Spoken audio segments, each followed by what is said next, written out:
infinite complacence, people went to and fro over the earth about their little affairs, serene in the assurance of their dominion over this small, spinning fragment of solar driftwood, which by chance or design man has inherited out of the dark mystery of time and space.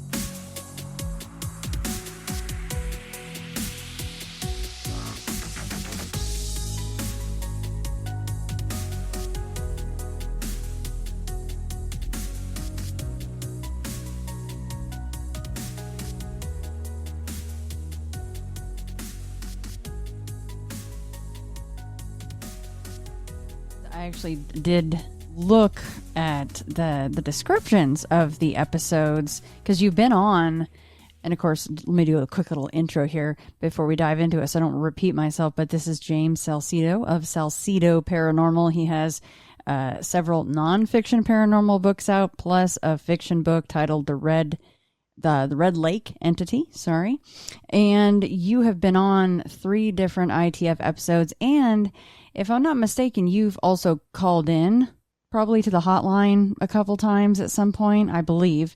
But anyway, yeah you have 3 main episodes on the show, and I know that you've talked about like a phantom girl, like a floating girl or a head or something, phantom cats, the interactive phantom cat, and a lot about your haunted apartment, of course. So you've had quite a lot of experiences. And first of all, before we dive in there, congratulations on your podcast. How is that going? It's as always, it's a learning experience, but I'm loving it.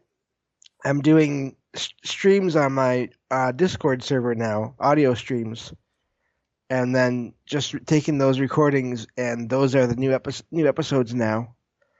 I like it a lot. It's a lot of fun. Okay, so that is something new to me. Discord is quite new to me. I didn't activate Discord for Into the Fray until I did Patreon for Into the Fray, and that's where, all the patrons get together and we chat over there. I haven't done the live stream yet, so I need to check that out. So when you do that, it just automatically records that for you? Well, it doesn't automatically, but there are a friend of mine that has his own show and has done a lot of research. He referred me to a bot made just for Discord that will record. It's really easy to use. It's all text commands. It's nice and easy, and I've done that for the last couple of episodes of my stream now, my podcast now, and I like it a lot. It's really easy to use. I'm still working with it, still learning how to use it, and I have to do a couple more tests because I want to do some interviews on there, but I'm liking it so far. Yeah. Yeah, Discord is quite handy. It took me a while to just realize it's a very simple premise. It's much like the old AOL chat days. It's real time, just online chat, and then there's actually voice. And from what I'm learning, they're actually going to have, you can do video, I believe, at some point. So that's pretty cool. But that's a fun place for everybody to kind of get together and share articles and chat. And yeah, I'm enjoying it. So, okay, Salsido Paranormal Podcast. Where can people find that? That would be at salsidoparanormal.podbean.com. And that's SALSIDO. And there you'll find all the links to my other social media and also, I believe, the Discord link. And then also a couple different ways to donate to the show if you want to help out with that as well. So yes, donations always help. And I've got the screen up here. So it was ITF 124, 238, and 243. They are titled The Darkness Rises 1, 2, and 3. And that is because that is one of the titles of your one of your nonfiction books, right? The Darkness Rises. Yeah, I have two of those out, and then so those are both nonfiction, and I have some other novels that are a mix of paranormal and science fiction. Like you said, The Red Lake Entity, and then From Unknown, And those are the two paranormal ones that are fiction. So, but yeah, I was originally going to name my podcast The Darkness Rises until I found, as I said before, just how many podcasts already have the word darkness in them. Mm-hmm.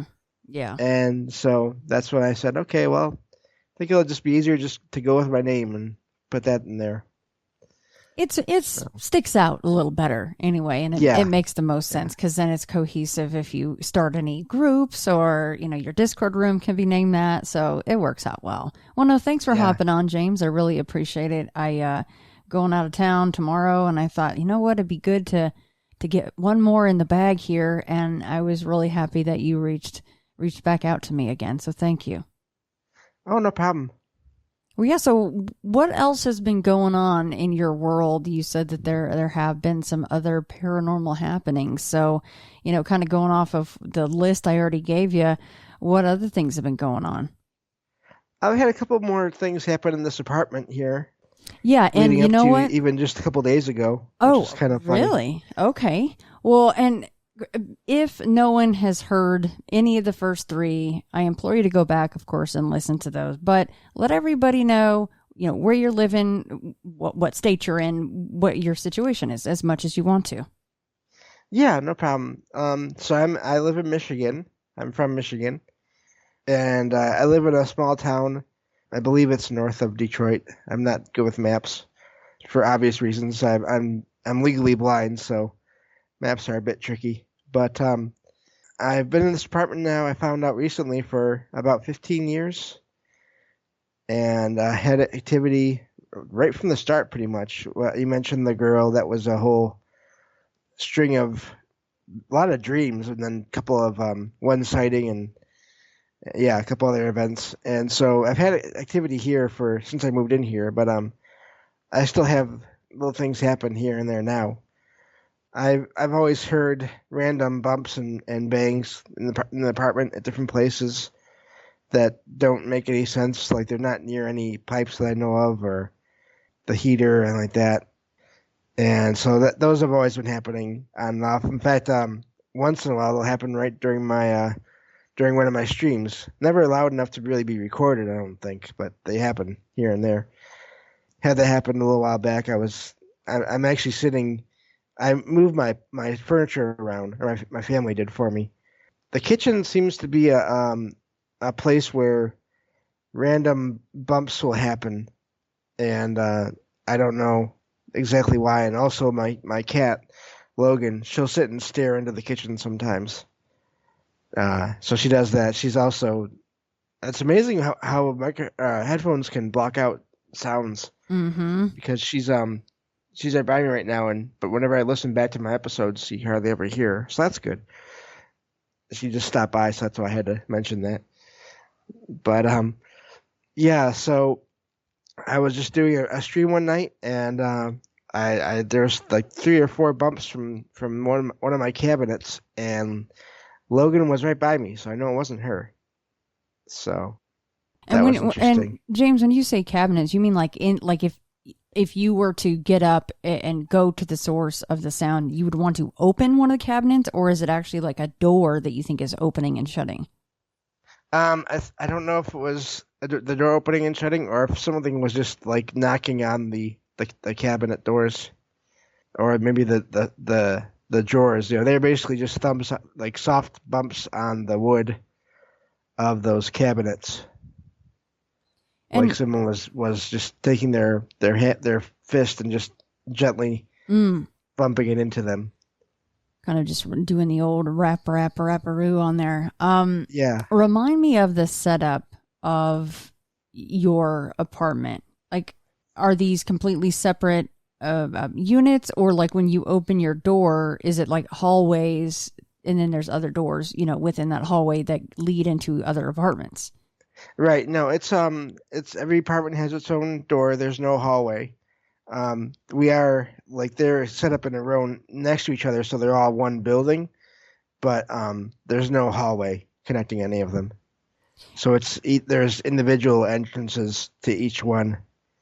So that also kind of means that we don't all see each other a lot either, all the time, because we all have our own doors. Right, because that's a perfect segue to my question. I'm sure I've asked this before, but I just wanted to have a nice setup before we kind of get into things for folks if they haven't heard any of your episodes. And that is the other residents. Have you ever spoken to them and they've had any activity in their apartments? Yeah, not that I've heard of. I think we touched on this before too. It's kind of hard to bring it up unless it comes up, in a conversation. Yes. I think. Yeah. Especially since I don't talk to these people a lot anyway. Just here and there in passing, So yeah, nothing has ever come up. I'd love to look into it more, but also I feel like I'd almost have to be moving out of here before I did that. Right. Right. Nobody wants that label, right? Yeah. James, I wouldn't want the word to get back to the people that own the place and have them, start thinking inaccurate things, that right. get me kicked out or whatever. Yeah, you're sacrificing animals and practicing witchcraft in there or something, right? It always goes like to the 0 to 100. Well, not always, but I think that's what some people see us as doing, to be honest with you. We are evil people. We dabble in the occult. Yeah. Now, the other residents, did they have, are they legally blind at all or any other type of disabilities going on? What is the situation with that whole place? It's the section I'm in is for either senior citizens or people with disabilities, so it's a mix of all those things. Yeah, it is pretty cool when if you have a live stream going and you could actually capture some of that. I remember the story about you seeing the phantom cat. I think it was in your front window or something, right? And you're like, oh, well, that's not Logan because, I can see Logan over there. I know that's not Logan. That would be pretty amazing to capture something like that on a live stream. It would be. I only do audio because I'm kind of my eyes are light sensitive now, so I don't really want to have a camera with lights on and stuff like that so much while I'm doing that now. But it would be amazing to do that. Yeah, you can just be like the mystery man and just have like you're on one of those shows where their face is darkened because they don't want their identity revealed, and then you can just have lights behind you. That's true. Be like, That's this true. is for reasons that I cannot tell you. It's top secret, but I have to shield my face. Yeah. Nobody even has to know. Well, yeah. What sorts of new things have you got going on there? Well, funny. A couple nights ago, I was talking with some friends about this after the fact, but I was sitting here. I forgot what I was doing here at my computer. I think actually I was on my either my computer or my Xbox. I still play games here and there, but so Logan likes to jump on top of this old hutch or cabinet and hang out there. It's like her high place in the apartment that she can get to. And so I had heard her jump on there, but then I wouldn't use the bathroom and then came back and I heard the sound that the closet doors make. I have metal closet doors. I heard that sound that they make when like Logan bumps into them or rubs against them. And I thought, well, maybe she jumped down while I was in the bathroom, I didn't think a lot of it at the time. And then, of course, about half hour after that, I heard Logan shifting around up on that hutch. And I can hear when she jumps up or down when I'm right next to it, which is where I'm sitting, basically, right in front of it. So she was not on the ground when I heard that noise. She was still up in that hutch. So then, I don't know if that was the ghost cat or what was going on. Right. Or maybe the girl. Any indication of, the young girl being around there? Anything like that? No, I feel like she left after she told her story, those years ago when I first moved here. I feel like she left. Yeah. I feel like she just had to tell her story, and once that was done, she was okay to leave. I wonder if you had, or if you didn't have Logan, if you just didn't have a cat, if you would be having any the phantom cat activity that you've had over the years? Yeah, I don't know. Like if it's I almost wonder if interested I'd have because you more do. because I had that phantom cat stuff start happening before I got Logan. Oh, that's right. You did. Yes, you did. So I don't know. And now what's really funny is now I'm wondering what's going to happen years and years from now when Logan passes herself. She's that's going to be interesting to see if she decides to hang around too. She's like, But oh, I see what you're doing there. I don't actually have to leave James at all. I can just hang out.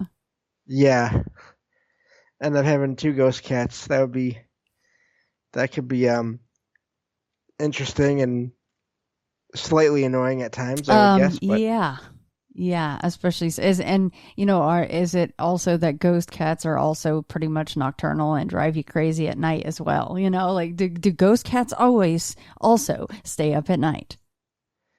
I've had the earlier stuff with the ghost cat.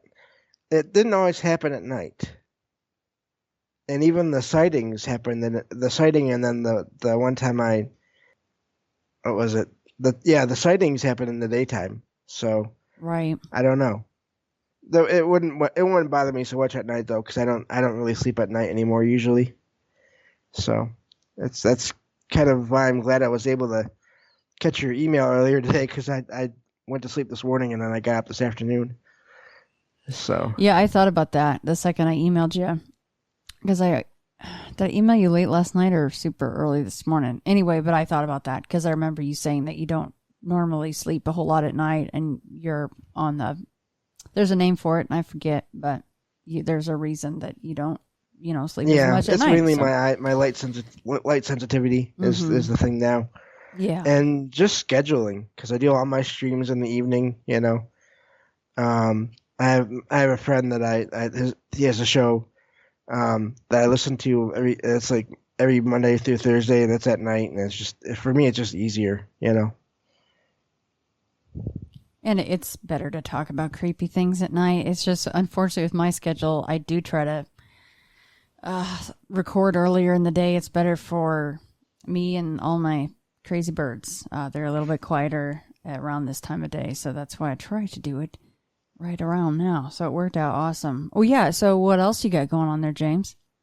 I still just hear the knocks. Not a lot of other stuff happens here that I can really put my finger on, but that metal sound that really surprised me, because those doors, they're metal, and they have like they're metal closet doors, but they have like little almost like blinds. How there are these slats that are tilted so that air can get in and out of it. So like they echo when you bump into them. They make a pretty good amount of sound. So yeah, nothing else really around here. I can tell you that the laundry room where I had a couple of experiences, I think I talked about last time, that is still somewhat creepy. Not as bad as it was, but there's still some energy there. So it's just something that you feel when you go in there. Yeah. So, but yeah, that's basically it as far as here goes. So we can move on to other things. I don't remember what I talked about all in other episodes, but I know I mentioned my grandma's house, but I don't know if I ever told everything about my grandma's house. I don't know if you did either. I know I covered the out of body stuff where I went there out of body, but I don't think I covered anything else about that place. I don't think you did either. So go ahead. Yeah. Okay. Well, this is kind of it's kind of funny because it's not just my experiences or even mine and my cousins, but there's a few of us in the family that had experiences, and turns out it was all basically the same thing that we saw. So when my cousin and I were kids, we used to go to our grandparents' house a lot. Even as growing up we did. And what's funny is the first time we saw anything at the house was not long after we started having experiences at his house. So this is the cousin where I had my first experience. with the old woman in the back of the basement Mm-hmm. and the ghost cat and all that fun stuff that totally freaked us out at the time, you know. But at my grandparents' house, it was different. We saw an older woman there again, but it wasn't the same one. She didn't give off the negative vibes that the other one did. We would see her. So the house is not a huge house. It has in the front it has a living room, and then off to the right is a dining room, and then if you straight back from that is the kitchen. But there's also a little hallway if you go all the way back in the living room that connects to a little hallway that has a bedroom off to the left and a bathroom straight forward. If you were to go in through the front door and keep going straight, you'd hit the bathroom. And then in the part of the hallway that was hidden, there was a staircase leading up to the second floor. And my cousin and I were visiting there one time, and we happened to go past the staircase because we were kids. We liked hallways and stuff, you know, even though it was a small hallway. And we happened to look up the stairs, and there's a landing by the with two windows in front of this landing, a couple of landings actually. And there was a woman standing there in like a blue dress and a white apron. But we knew she was different based on just her general appearance, and again, we didn't feel anything bad from her. So we actually kind of did almost like you see in movies where we did like a double take after we went by the first time. And she was just standing up there, and it was weird though because she was like, it was like she was in between the window and the curtains of the window. So like she was somewhat transparent or translucent. So we knew it wasn't just a regular person. And we used to see her there, maybe not every time we went there, but for years we'd see her on and off there on that landing. And eventually, as we got older, I told my grandma about that. And she was basically said, well, that's interesting because I saw the same thing in front of the stove one time.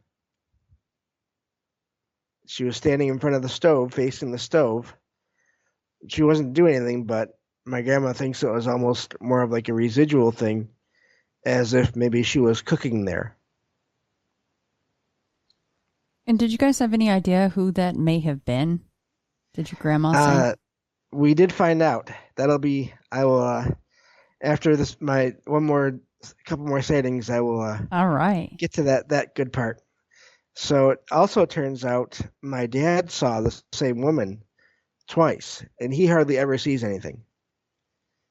But he saw her twice. Once on that same landing where my cousin and I saw her, except when he saw her, she was sweeping the landing.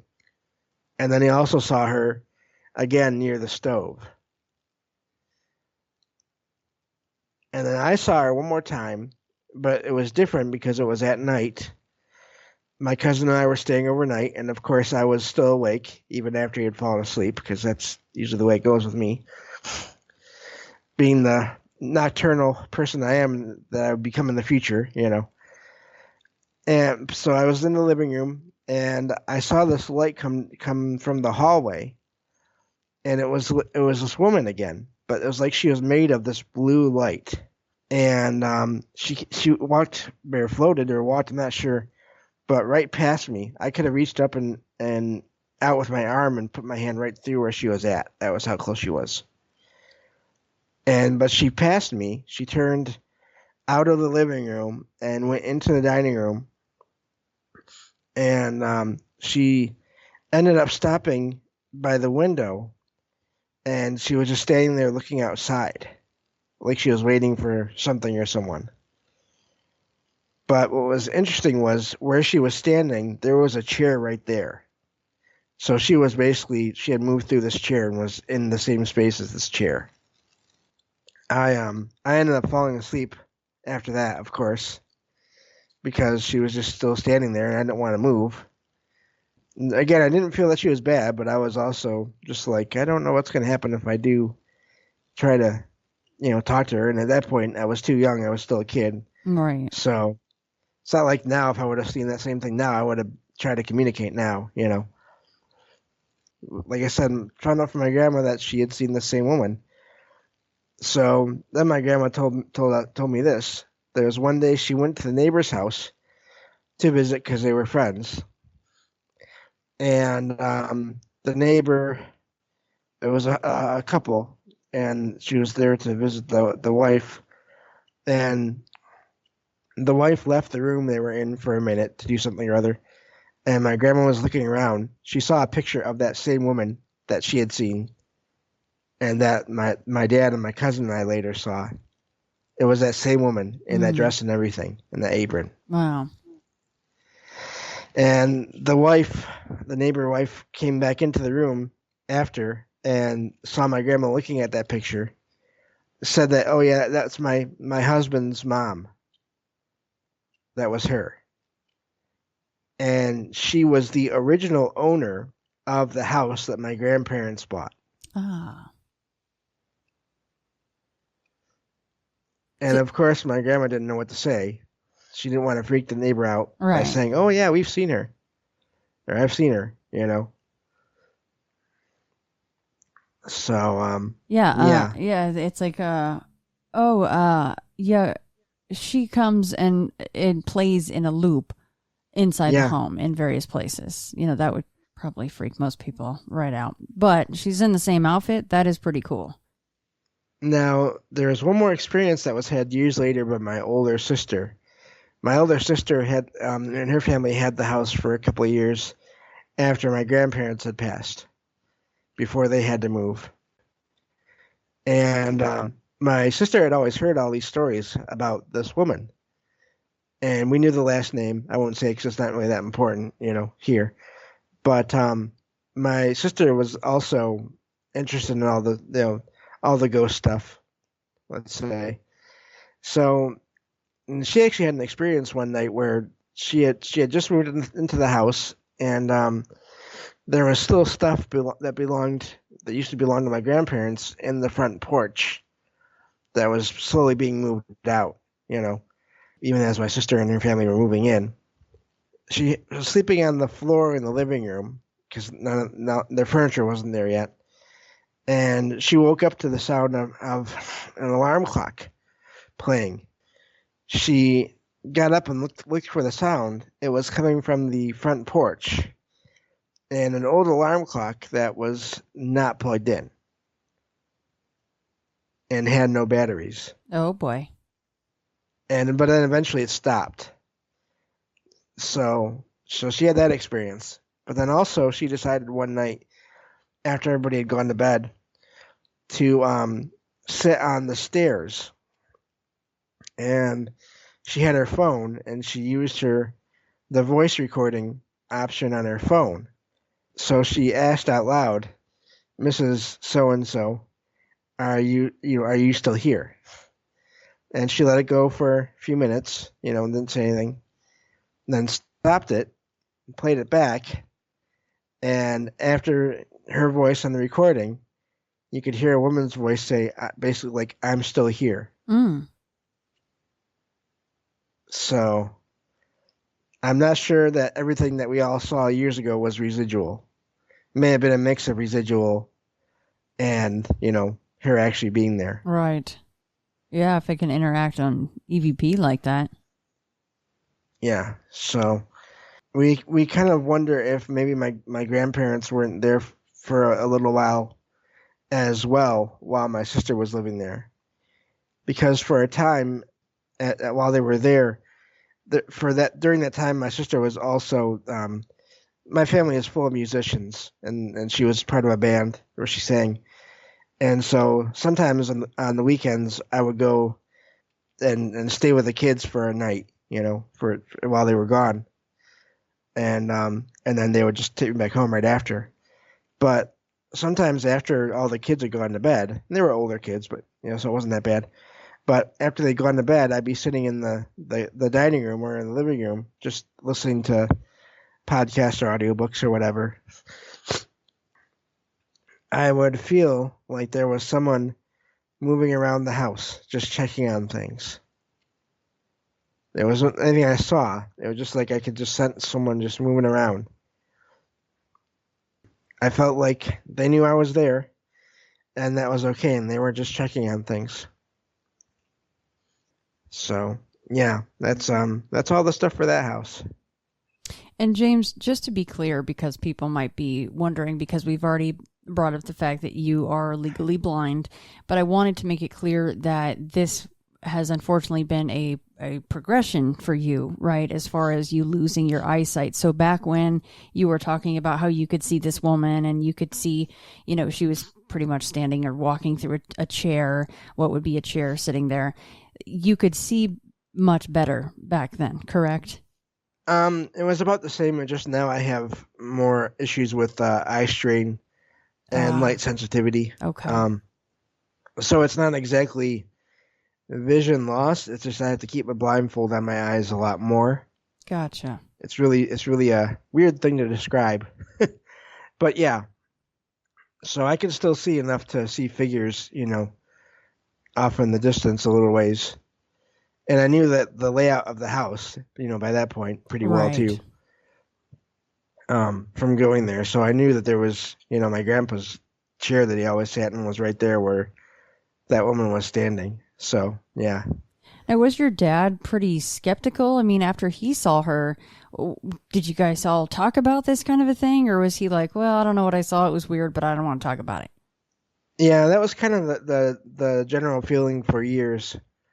I do have a funny story about that, though, where one thing happened a few years ago now, maybe even more. And it happened right in front of my dad and my stepmom and I. At my stepmom and my dad's house. It's really funny because it happened right after I made my first small appearance on a podcast. So I wanted to play that podcast for them so they could hear it on my old laptop. I had gone over to their house to stay the night and, just to visit. So I had my laptop and I played an episode of this podcast, and just so they could hear what it was like. It was one of those where it'd be several phone calls in the same episode, and then each one would go on for so long and it'd be a different story for each phone call, like a call-in episode in a way. Mm-hmm. So then I played the one that I was on. Now we were all sitting in this upstairs living room in this house. There was a fan and a light that were above us in the ceiling, and neither were on. But as soon as my voice started to come from that laptop, the light turned on. My dad and stepmom had not moved. I mean, I was right there with them. I would have heard. And they were even more shocked than I was because it turns out that light had not worked since my stepmom had moved into that house. Mm. The fan worked, but the light never worked. So that did not make sense to them at all for it to turn on at that moment. But again, was your dad just kind of like, whatever? No, he was pretty surprised because he knew about that light. It stayed on the whole time I was talking the whole time I was on this one show, and for a few minutes even after. And they couldn't explain it because it was just this light never worked. And it was this was maybe a couple of years after my grandma had passed, and we kind of felt like it was her visiting. Maybe even it might have been like a nod towards me saying, hey, you're supposed to be doing this. This is what you're going to do. Because eventually I did. Yeah, considering the subject matter you were talking about, right? So yeah, it turned back off then after your portion on this podcast ended? Yes. Yeah, it did. Oh, that's weird. And what's also funny about that light is after that, it worked just fine. Oh, really? After years of not working? Yes. That's so once weird. It was turned on, somehow it was also fixed. That's cool. I like that one. Yeah. Yep. Grandma's got the power, you know? She can fix anything. Yeah, she didn't talk about it a lot, but she was always very aware. And apparently her father was the same way, very aware of, basically the spirit world and all that. Like I said, not that they talked about it a lot, but as I got older and started getting more into it, we would talk about that kind of stuff. And now I wish I would have thought to record those conversations, but this was even as an adult, this was still years before I thought about putting any of this stuff down Right. and making projects out of it. So I mean, besides maybe what you've already talked about, what other kinds of things did your grandma experience that she shared with you? Well, I don't know a lot of the details anymore, but apparently her sister's house, her sister lived in one of her sisters lived in another bigger city in Michigan, had a lot of activity. And I just have bits and pieces of stories about that house. But yeah, so that's one of those, especially that the stories about that house. I wish I would have known to record them better. There were like full apparitions that would appear in the house of like a little boy or kids. There were like kids that would apparently the neighbors would come over to the house and ask, like the neighbor kids would come over to the house and ask if they could play with the kids upstairs when none of the kids that were actually there were upstairs. Oh. But they were seeing through the windows from the neighbor's house into the windows of my relative's house, my grandma's sister's house. They were apparently seeing kids playing in the top floor. And was there any inkling as to why there would be phantom children in that house? That I don't know. I don't remember ever hearing about anything for sure. Again, it's so hard because it's just bits and pieces. I know that there would be times when my grandma and her sister would be there and they would hear the sound of a vehicle driving up moving up the driveway to get to the house, and they would think it was their husband's, and then they would go and look when no one came in and it wouldn't be anyone there. And this house was in Michigan as well? Yes. Different part of the state, but yeah. Yep. Also in Michigan. Yep. So there's even one story, and I don't know how this happened. It's probably the most extreme story I've ever heard, where the sister's vehicle one morning was just missing from the driveway, and she ended up getting a call from a neighbor somewhere else in the town saying that this neighbor had seen, or this friend had seen the car driving down the road and pull up to the side of the road and just stop, but she couldn't see anyone in the vehicle. Mm.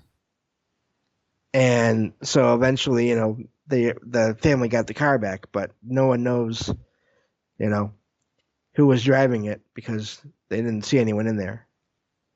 It's like the real life Christine, right? Yeah, yeah. Oh, that's creepy. It's really weird because I just have like I said, just sentences about things that happened here and there. Yeah, no, that's okay. I mean, they're still cool stories. You had known that you would be doing this now, you would have fully recorded every single conversation with your grandmother. Yeah. I mean, I think that we all really feel like that, is that lost information. I mean, I have one of the worst memories, I think, probably on the planet. At least I feel like I do. So trying to remember things from that long ago is very, very difficult. So what about, unless there was other things that you wanted to talk about with any of that? I think I'm good for that house and everything. So yeah, what were you going to say? I was just wondering because, you've been working on your show, and I know that I've seen you like on Twitter and Facebook and kind of reaching out to folks. I mean, what sort of things have people shared with you, or have you covered on your show that, you were kind of excited about or creeped you out? Any stories like that? So far I've only gotten a few stories from people, but it's amazing what you can find online as far as stories go too. Mm-hmm. And that's been a lot of fun looking into that.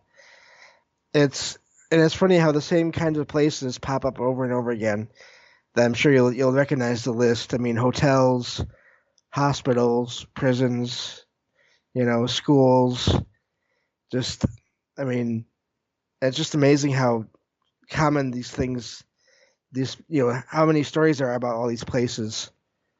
But yeah, I can't, again, getting back to the memory thing, I can't think of any right now that I could tell you, but I've enjoyed doing a mix of episodes where I just find random stories from online, but then also looking into topics. Just for instance, the last couple I did on topics, I did one on women in white sightings all around the world. Mm. And apparently it is all around, different parts of the world. And they have different ideas of, what they could be. There are more extreme ones where it turns out not to be human, and then there are some where it is just a regular person. But also there's a connection between some of those and vanishing hitchhiker stories, where a common, like, it's not all of them, but many of them, the figures that vanish, are women or girls in white clothes. Did you watch it's a Netflix true crime, like, mini docu-series? It's called Sophie, A Murder in West Cork. That's a good one. And they didn't really capitalize too much on the weird stuff, but they did bring it up. And even one of her family members just said how many different strange things lined up for her to end up in her, essentially, what is a summer home by herself, and then she ended up being murdered. But, okay, I'm looking for it here. Yeah, so this lady, Sophie, said that she had visited the ruins of Dunlow at Three Castles Head, and this is Ireland, of course. And she said she saw a woman in white. And the legend goes that if you see this woman in white at Three Castles Head, that you are not to essentially be alone that night. That when you see her, you are then going to die, which is very strange because she actually did. But this sighting did scare her, but she wasn't a local, so she didn't mention it, I guess, to someone that would have known about this legend. So they just let her go home. And unfortunately, if she had talked to someone that knew the legend, they would have been like, well, don't be alone because, legend says, you're going to die. Anyway, who knows what would have happened. But that is one of the very strange incidents tied to her murder, is she saw this ghostly woman in white. And that is a very popular legend in that area. So you bring that up, and yeah, those are plentiful all over the world, the woman in white. Yeah. Yep. Yeah. So it was those were two fun ones to do. I did them one right after the other. So, but yeah, I covered those. I did an episode about mirrors, like just the way older mirrors can supposedly be portals for different things. And that was really interesting because I had a little experience with that it used to be my stepmom in her house when my dad was with her years ago. The guest room that I would stay in was also kind of used as a storage room.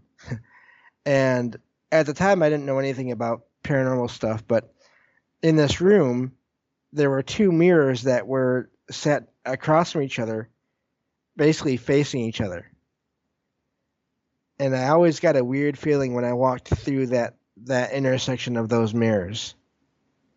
So I think there's something to it. I don't think that all your, like, the more modern mirrors are necessarily going to have weird stuff happen all the time, but I think that it's definitely possible. Yeah, that's like the idea of having the psychomantium that you set up, right? Yeah. Like the small little room with the mirror, and you just kind of stare into it. And I don't know if I would be brave enough to try such a thing. I think I would just creep myself out. Yeah. No, I didn't like it as a kid or young teenager. I didn't like that feeling. Yeah. I never looked at those mirrors much. If there was anywhere in the whole world that you could go to investigate, where do you think that would be? I really want to someday get over to Waverly Hills Sanitarium. That's one of the top ones. Yeah, I think that would definitely be either number one or very close to that on my list. Yeah, anything I've heard about Waverly Hills is that a lot of people go in very skeptical, and then they end up having essentially a paranormal confirmation experience there. Yeah. Yep. I mean, I would have and it's funny because whenever I say that, sometimes people are like, well, yeah, but it's so dark in there. And I'm like, okay. And I like darkness. It doesn't bother me at all. It's easier in my eyes. Yeah. I have no problem with darkness. Yeah, you prefer that. As long as I have my white cane where I can be, finding all the steps and bumps and all that stuff, I don't care about darkness. That's no problem for me. So, yeah. No, I'd love to go there someday. Well, and probably for you, your other senses must be heightened. I mean, right? Isn't that part of the natural order of things? If you lose part of one sense, the others tend to step up a little bit, don't they? Yeah, and it's mainly my hearing because I also have no sense of smell for some reason, and limited senses of touch and taste. So, yeah, my hearing is definitely way up there. No, I'm not gonna. You don't have to answer any of these questions. I'm not trying to get too personal, but where did all of that other stuff come from? I hadn't heard about this. I knew about your legal blindness, but is that all tied into the same something? Yeah, I think it's no one knows for sure, but I think it has to do with the nerve damage. I think I have nerve damage throughout my body in different places. Because the nerve damage is also what caused my low vision to start with when I was born. So yeah, I don't know for sure about the no smell thing, but everything else makes sense for it to be, just nerves that didn't grow all the way or something like that. Okay. Yeah. So yeah, my ears are really. I mean, I can tell you like if I'm in a hallway or a large room, I can hear the difference.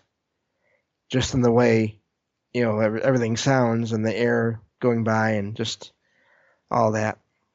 You probably have like superhuman hearing, Yeah, I always kind of like to joke that I'm like the real life version of Daredevil from the comics. Yeah, exactly. And that like I'm like the opposite in terms of being in shape, but like yeah, I know what it's like to have really sensitive ears, so yeah. Hey, don't worry. A lot of us are in that boat where we're the opposite of being considered in shape, okay? Yeah. Especially after COVID hit, I think everybody just went, okay, well, yeah, we're just gonna eat and be bored, or eat and record more shows and eat and do, watch Netflix or whatever it might be. So don't even worry about it, James. Yeah. But it's really odd to me now. I think about it that I started my show on Halloween of the year, just before all that stuff really started getting bad. Yep, you sure did. So I mean, it was a good time to do it because then I know that a lot of my friends that are podcasters, they were able to record a whole bunch of shows and oh my gosh, yeah. I really didn't get the chance to do that. My normal job here actually kind of exploded in a way when COVID hit, but so I got busier there. But I know a lot of folks that were like, oh man, jackpot, like I don't have anything to do all day but sit and record, and that's a wonderful thing for a podcaster to be stuck at home, really. Yep.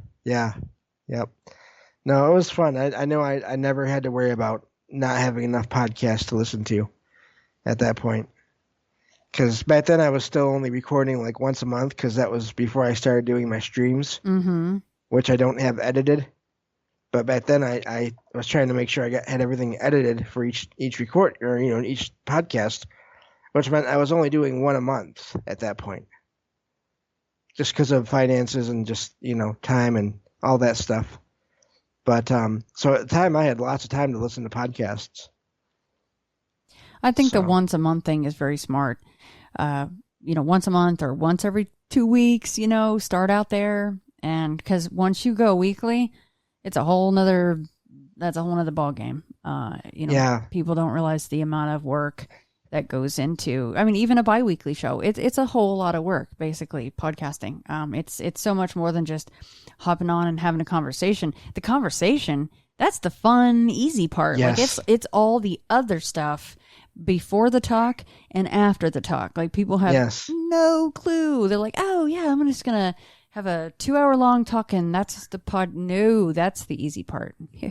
Yeah, even if you're not editing, because I said, I don't edit my streams now because I started learning that when a lot of times when people just do streams, they don't edit because it's a live recording of a live event, so they don't feel like they have to have everything edited all the time, and that really saved me because I can't afford to do that, Right. But yeah, I stream at least. I always try to stream 3 times a week now, and that's research for all those. When I don't do I only do 1 or 2 topic-based episodes a week because it's just too much research to do for those. Right. That's why I alternate between those and then the just finding random stories online, because with that, I don't have to research beforehand. I can just find the stories as I go live that way. And that way I'm surprised along with the listeners, which is what I like about that. But even just doing a stream every other day, like I'm doing now, Monday, Wednesday, Friday. It's even on the days where I'm not streaming, I'm thinking about the next day. Yep. Yeah, it's a nonstop process, and if you don't have that mindset, you won't be able to keep up, or it won't last. And what's good is you have personal experiences which help keep the fire lit for these kinds of things. But if you don't love it, there's no way that anyone would keep doing it, because it's so much work. So if you don't love it, it's not. Yeah. Don't take it up. Yeah, but the only downside about doing 3 times a week is when I can't. It bugs me so much when I miss an episode, right, or 2. Last week I missed 2 in a row, and I was so mad. That's gonna happen though. So you can't really beat yourself up too much. Things come up, life happens. So don't even stress about that. Well, the first one was a technical issue that was easy to fix once I realized what happened. Turns out my microphone jack was not. It came loose from the PC, so I was talking away and reading. It was a topic-based episode, and then about 15, 20 minutes in, people started saying, "We don't hear you." And it's like, oh, okay. That was a long time to go without knowing. Yeah, I guess they didn't realize right away, or I don't know. Oh, but so, and then of course at that point, I couldn't just do it over again that right away, because I'd already been reading. My eyes get worn out easily. I already been reading for 20 minutes, and so I couldn't do another 30 or 40 minutes straight. Like next time, guys, let me know right away, please. And then Friday that same week, I every once in a while I get dizzy, and it just knocks me flat for an evening, or and that happened an hour before I was supposed to stream on Friday. So it's like, dang it. But like you said, what are you gonna do? And now I know to check on that microphone jack every time before I start.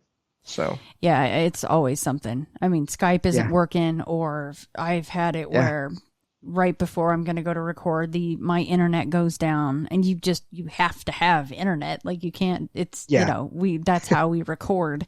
People are like, oh, are you going to call me from your cell phone? I'm like, no, that's not how this works. You have to have the internet going and the full scale battle accoutrements so that you can execute a proper show. So, yeah. Well, James, thanks again for coming on. Hey, Darkness Rises Part 4. It's great. I love it. Let everyone know again where to find you, all your socials, of course, your podcast, and then how to get in touch with you. Yeah, so the podcast it is available on almost all the major platforms, but to find all that information, and as well as social media links and all of that, and then ways to donate, you can just go to salsidoparanormal.podbean.com, and that's SALSIDO. If you have any stories you'd like to share, because I'm always looking for those, And it can be your own, or as I did tonight, family members or whatever.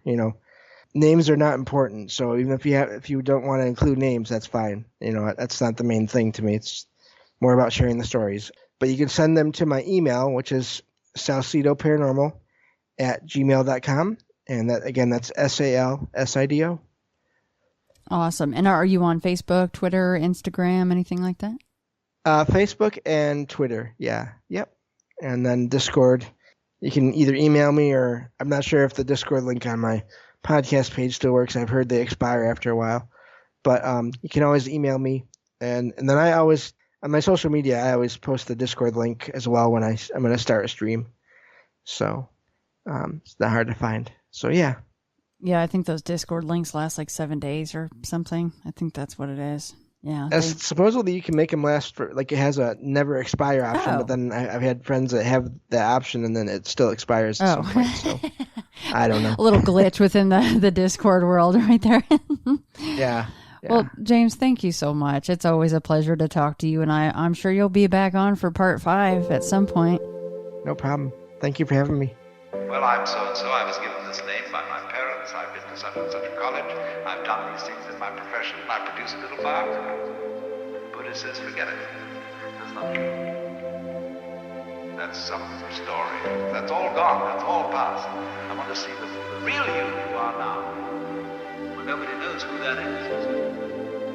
Because we don't know ourselves except through listening to our echoes and consulting our memories. But then there's a real you, and that again leads us back to this question. Who are you? That is the real you. We shall see how they play with this exam by the koans to get you to come out of your shell and find out who you really are.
he says, when you settle down in the train to read your newspaper and so on, you are not the same person who a little while ago left the platform. If you think you are linking your moments up in a chain. And this is what binds you to the wheel of birth and death. But when you know that every moment in which you are is the only moment, this comes into Zen. A master will say to somebody, get up and walk across the room. And he comes back and he says, where are your footprints? They've gone. So where are you? Who are you? When we are asked who we are, we usually give a kind of recitation of a history.